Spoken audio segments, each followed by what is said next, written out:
Good morning, Nick Hayson here.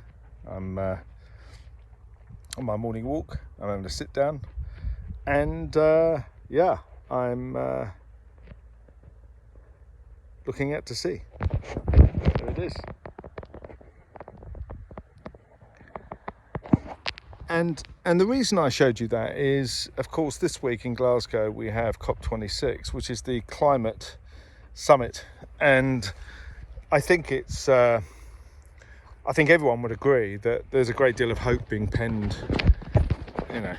on this summit, because I think we've all witnessed the impact of what's going on, the weather patterns and so on. Things are afoot, and of course the previous summits have been a bit of a whitewash, really, a bit of a waste of time, empty promises, which is what we come to expect from governments these days, I guess, where they make political claims for political reasons that we're going to do this and do that, but we don't know. It all sounds good, but where's the measure, where's the evidence? And they stick a few solar panels up, and they stick a few wind farms up, and they give tax incentives for electric vehicles and so on, but ultimately we don't know. They have the big picture, we don't know for sure.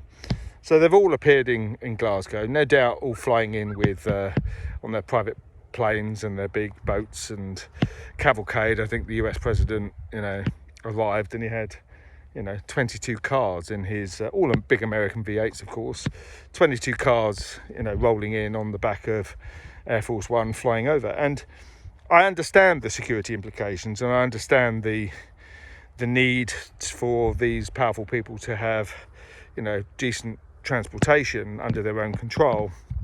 You can't expect them to fly economy, can you?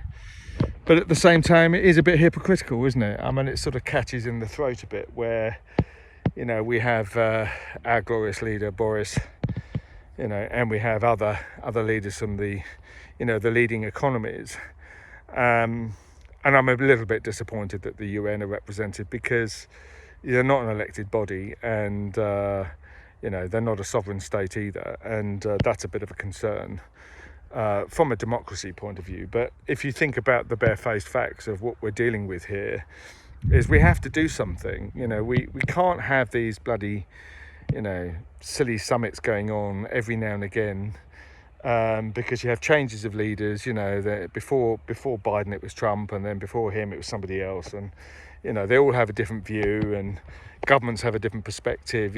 One party, Labour or Conservatives, like it, another party doesn't. The Republicans are for it, and then the Democrats next minute are against it. And that's no way to behave, because we need a concerted 20, 30, 50, 100-year plan to sort this stuff out. And we need to see proper action. We can't have the lip service anymore.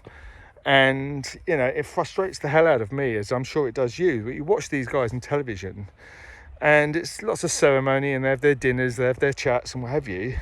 And they agree, and they sign, do official signing, and there's various targets. But it's a bit meaningless, isn't it, for us? How do we know?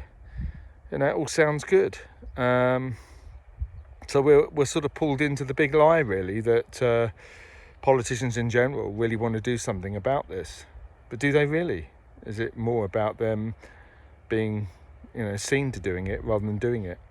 Anyway, I'm sure you'll be the judge. But COP26, let's hope it produces something. But be prepared to be disappointed. Talk soon.